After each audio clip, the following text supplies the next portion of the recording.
Bonjour à toutes et à tous. Aujourd'hui, nous allons voir de quelle manière une population évolue. Ici Monsieur Fouché, c'est parti.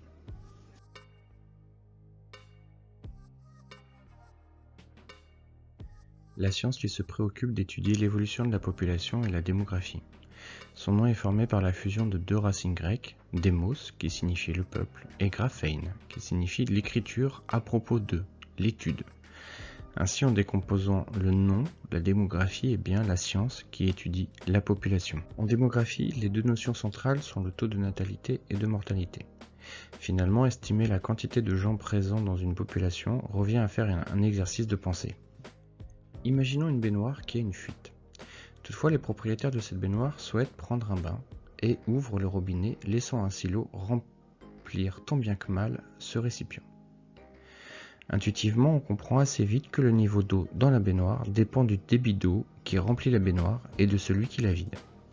Ainsi, si le débit du robinet est supérieur à celui de la fuite, alors le niveau d'eau augmente. A contrario, si la fuite est supérieure au débit du robinet, à ce moment-là, le niveau d'eau diminue.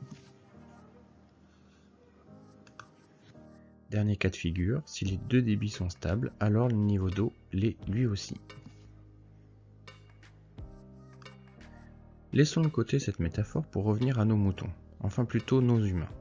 Dans une population donnée, ce qui fait varier le nombre d'habitants, c'est donc le nombre d'enfants qui naissent, c'est le taux de natalité exprimé en pour 1000, et le taux de mortalité. Le nombre de personnes qui meurent exprimé lui aussi en pour 1000 habitants. Ce qui nous donne les trois cas de figure suivants. Cas numéro 1, le taux de natalité est supérieur au taux de mortalité, la population augmente, elle est en croissance. Cas numéro 2, le taux de natalité est inférieur au taux de mortalité, la population diminue, elle est en décroissance. Cas numéro 3, les taux de mortalité et natalité sont équivalents, la population est stable, elle est en stagnation.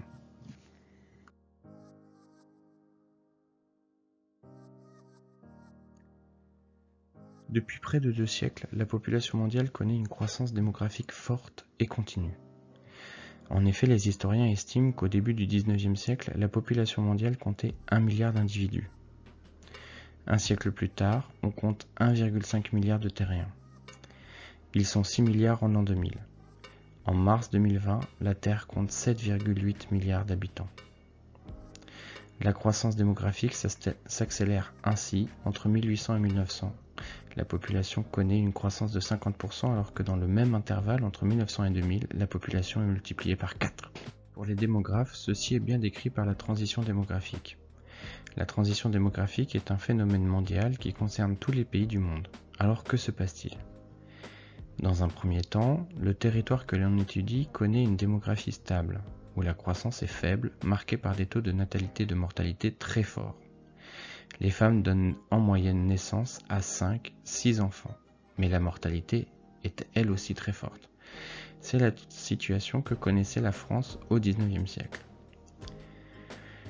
Dans une seconde phase, grâce à l'avancée de l'hygiène et de la médecine, la mortalité chute brutalement. Toutefois, le taux de natalité reste fort et ne décroît pas au même rythme. Le taux de fécondité reste supérieur à 4 enfants par femme. Dans un troisième temps, alors que le taux de mortalité est drastiquement réduit et se stabilise, le taux de natalité connaît une décroissance. Mais la natalité demeurant très supérieure à la mortalité, la population continue de croître.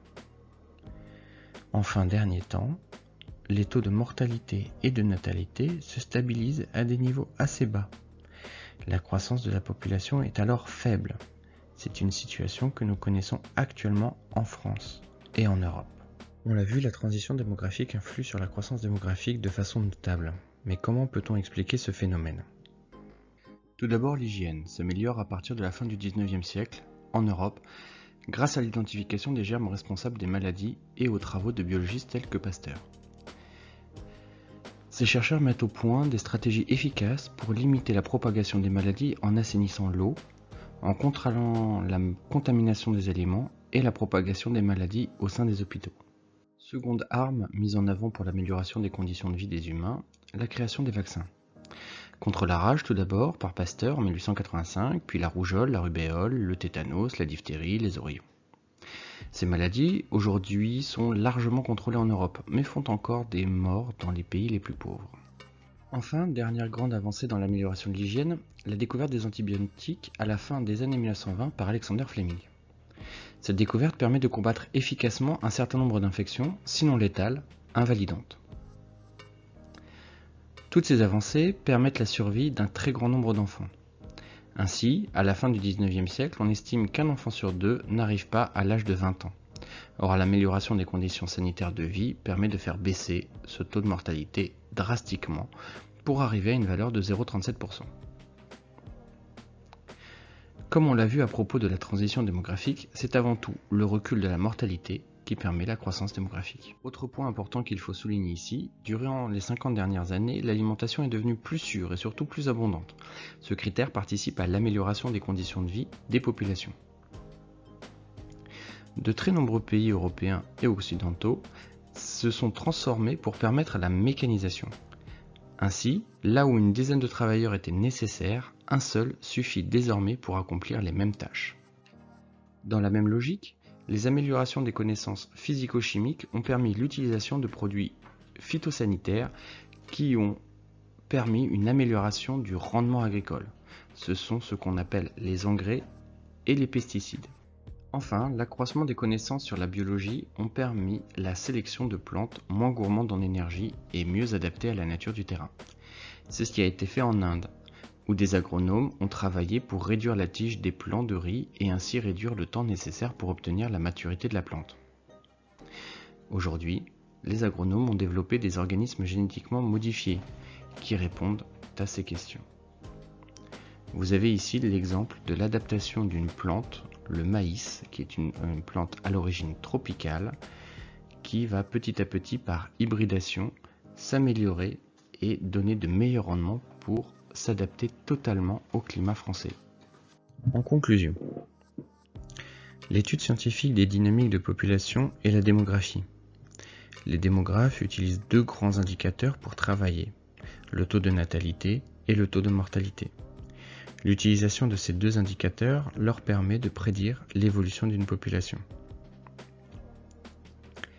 Ces scientifiques mettent en avant que depuis près de 2 siècles, la population mondiale est en croissance perpétuelle. Une croissance démographique qui est globalement le résultat de la transition démographique. Cette croissance de la population est essentiellement due au recul de la mortalité et non à l'augmentation des naissances.